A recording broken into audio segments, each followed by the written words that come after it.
Warning: the following video contains no pointless rants, no stupid sketches, or ukulele tomfoolery.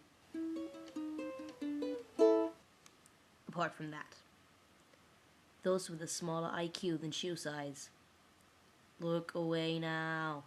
Okay, sorry about that, I just had to get the silliness out of my system. Basically, this week I've been thinking about belief in a big way. Firstly, a couple of days ago, I posted a video about Jediism. Which, yeah, okay, I guess looking back on the video, maybe it does appear that I'm mocking this religion. It wasn't my intention at all.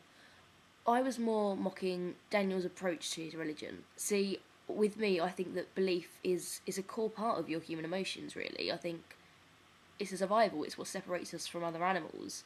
Our belief in why we're doing what we're doing, why we're here, all of that sort of psychological stuff. Ooh, like that. Sorry, I said no silliness, didn't I? I got a message on YouTube from Setanoko. I've probably said your name wrong on there, but that's how I pronounce it, I'm very sorry. Just informing me a bit more, really, on my video about Jediism. And I've kind of been looking into it, and it's quite interesting. You know, I think it's great that people have found a belief in that, and it's something that they can kind of invest their time into. We only live once, and I think without belief, what is there pushing you, I guess?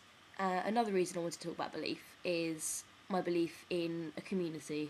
See, when I was younger, I was brought up in quite a heavily Christian area. I went to a primary school where, you know, we'd sing hymns every day and we'd go to sort of church services and all of that stuff. And so from quite a young age, it was kind of pushed upon me, this thought of a God, a creator, and all things bright and beautiful, I guess. And I guess I found comfort in this as a child. You know, I was quite socially awkward, I didn't really have many friends, and I found it comforting that there was someone there that did care about me.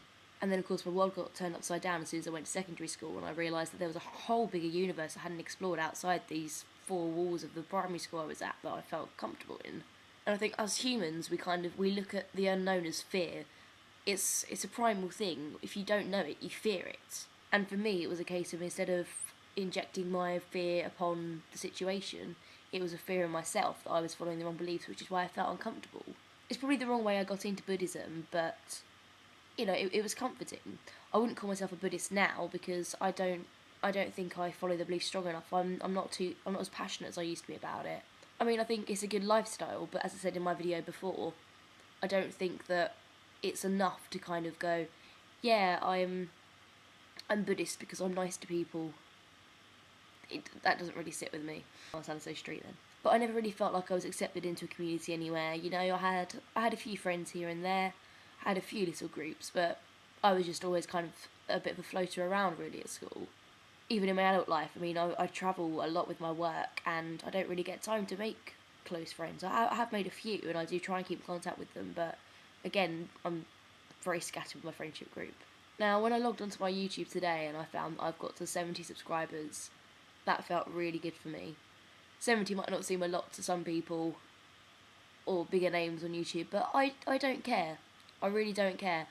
That is a big deal for me, and I want to thank all of my subscribers for everything. And please get in contact with me, you know. It's great. I think a great thing about YouTube is it gives a chance for people like myself who are quite socially awkward to progress in a social level. I know a lot of people see it as, oh, you're on your computer all day, that's not very social, but then they don't realise that it's how we connect. So let me know your thoughts on belief down in the little, what are they calling it these days? Tell you what, I'm going to call this down here, right, this little baby here, this is my uterus, alright, because you're all my babies. So from now on, this is my uterus. So write down any comments in my uterus, and we'll get talking, you're not on the phone.